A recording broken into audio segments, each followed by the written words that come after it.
alat-alat yang dibutuhkan pada fase prainteraksi.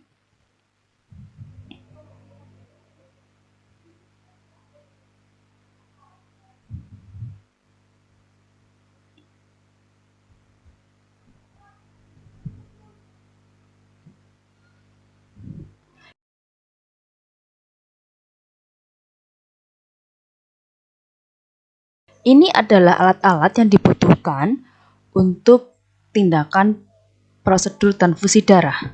Ada berbagai macam alat, yaitu transfusi set dan sebagainya, nursing kit yang sudah saya jelaskan tadi. Pastikan semua lengkap ketika Anda melakukan transfusi set sebelum Anda ke pasien. Jadi Anda harus siapkan dulu semuanya sebelum Anda melakukan tindakan. Yang paling penting di sini adalah darah yang digunakan harus sesuai dengan identitas pasien dan benar-benar untuk pasien tersebut. Jangan sampai keliru.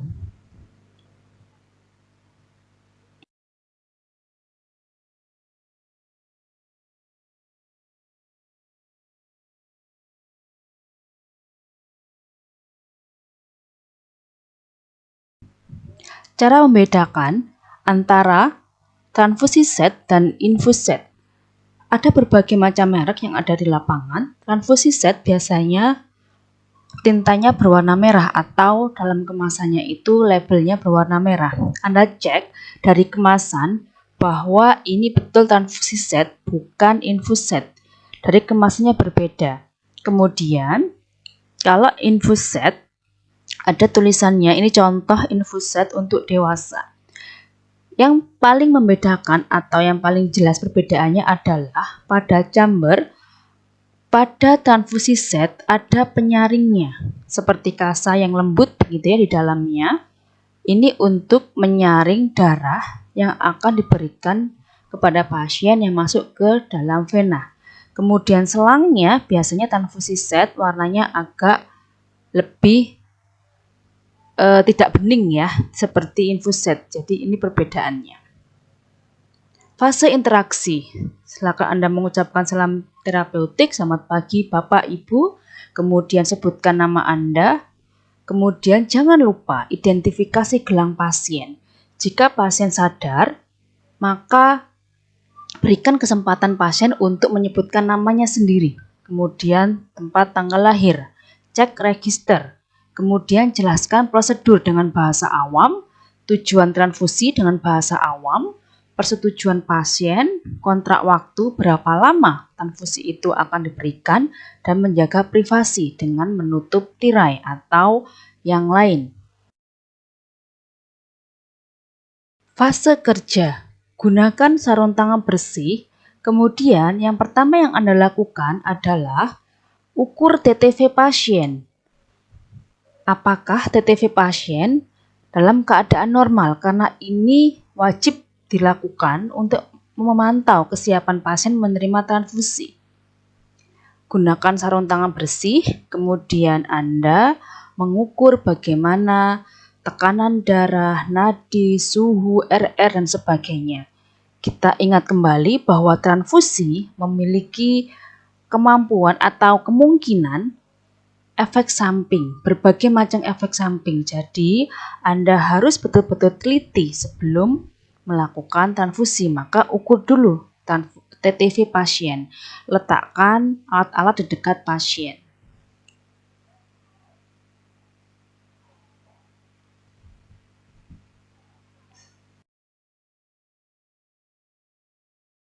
Cek kembali pada etiket atau kantong darah. Samakan antara identitas di kantong darah, register nama, golongan, resus, dan sebagainya dengan identitas yang ada pada gelang pasien. Selalu cek dan cross-check, jangan sampai keliru. Anda harus teliti demi keselamatan pasien.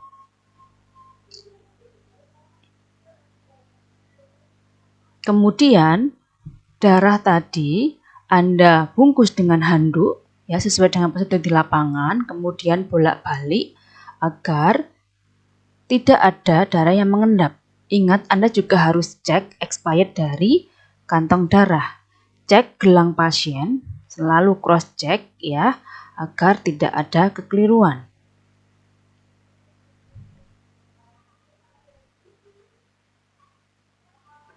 Keluarkan transfusi set dari bungkusnya atau buka transfusi set. Ini adalah keadaan pasien sudah terpasang infus NaCl. Pastikan aboget yang terpasang jarumnya sudah besar. Jika memang kecil ya harus diganti. Tapi jika sudah besar maka Anda tinggal mengganti infus set dengan transfusi set. Jika ada obat premedikasi, maka Anda masukkan dulu obatnya. Apakah itu lewat drip atau dicampur dengan NaCl atau bagaimana, Anda cek dulu obat premedikasinya, Anda masukkan. Kemudian Anda ganti selang infus set dengan transfusi set jika obat premedikasinya sudah dimasukkan. Lakukan dengan teknik aseptik. Jangan pegang bagian ujung karena itu masuk ke cairan sehingga harus dijaga kesterilannya. Kemudian tekan chambernya sampai setengah cairan agar masuk ke chamber. Kemudian alirkan cairan di transfusi set sampai tidak ada udara di selangnya. Jadi ini untuk membasahi transfusi set sebelum diganti dengan kantong darah. Pastikan tidak ada udara di dalam selang transfusi set.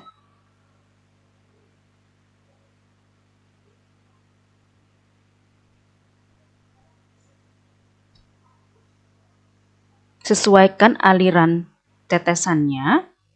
Kemudian Anda ganti cairan NaCl yang lama, kemudian Anda ganti selangnya dengan transfusi set dengan melepas di sambungan di ujung dari jarum yang terpasang pada infus. Gunakan dengan teknik aseptik, jangan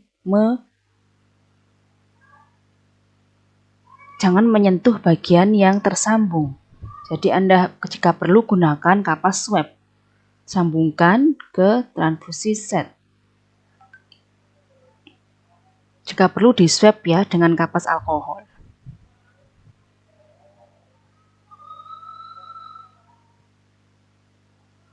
Tunggu sampai berapa saat sampai cairan di transfusi set NaCl yang terhubung dengan transfusi set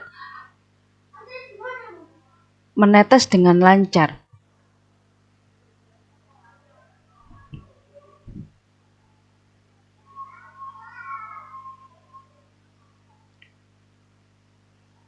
Kemudian cek kembali kantong darah, kemudian ganti NaCl tersebut dengan kantong darah. Lakukan dengan teknik aseptik.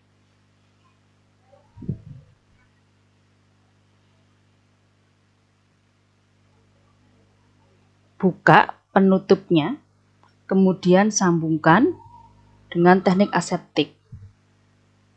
Maka darah pelan-pelan akan masuk ke dalam transfusi set. Ingat, pada saat ini pasien harus betul-betul dipantau. 10-15 menit pertama pemberian transfusi, Anda harus mengukur kembali TTV pasien. Bagaimana? Apakah ada tanda-tanda alergi? Misalkan gatal, sesak, dan sebagainya. Anda harus pantau betul. Jika tidak ada alergi, maka pertahankan aliran transfusi.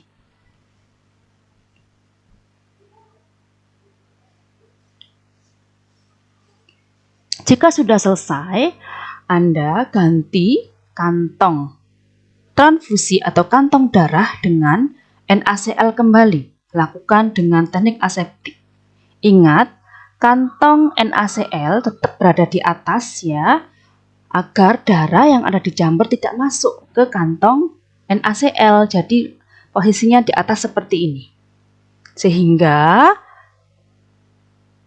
transfusi set yang sudah teraliri oleh darah, maka akan bersih kembali dengan NaCl. Setelah selesai, Anda lepas sarung tangan, akhiri kontrak, dan sebagainya. Akhiri kontrak, cuci tangan 6 langkah sesuai dengan standar WHO, dokumentasi tindakan, waktu mulai pemberian darah, tanda-tanda vital, jenis darah, nomor unit darah, dan sebagainya, nama perawat, dan tanda tangan. Selamat datang di Universitas Pembangunan Indonesia Manado, yang terletak dekat dengan kawasan bisnis Bahu Mall Manado. Tempatnya di Kelurahan Bahu, lingkungan 3 Manado, sangat strategis di pusat kota Manado. Dibangun di atas lahan seluas 2,5 hektar, Universitas Pembangunan Indonesia Manado berdiri megah dengan ruangan 7 lantai, terdiri dari ruangan kelas, ruangan kantor, perpustakaan, laboratorium komputer, laboratorium keperawatan, pengadilan semu, dan laboratorium bahasa, kantin, serta rooftop di lantai atas. Universitas Pembangunan Indonesia Manado memiliki 6 fakultas dengan program studi, yaitu Fakultas Pertanian, Prodi Agribisnis, Fakultas Hukum, Prodi Hukum, Fakultas Teknik, Prodi Teknik Elektro dan Teknik Sipil, Fakultas Ilmu Sosial Ilmu Politik, Prodi Ilmu Politik, Fakultas Sastra, Prodi Sastra Inggris, Fakultas Keperawatan, Prodi Ilmu Keperawatan, dan Profesi Nurse. Didukung oleh sumber daya manusia yang berkompeten dan tersertifikasi, Universitas Pembangunan Indonesia Manado memiliki dosen dan tenaga kependidikan dengan latar belakang S2 dan S3 lulusan dalam dan luar negeri. Proses belajar mengajar dilaksanakan dengan teknologi informasi merujuk perkembangan dunia modern saat ini, dilakukan dengan sistem e-learning dan sistem ujian online atau ULAIN. Hasil tracer student Universitas Pembangunan Indonesia Manado dan fakultas menyebutkan lulusan UNPI sudah tersebar di dalam dan luar negeri.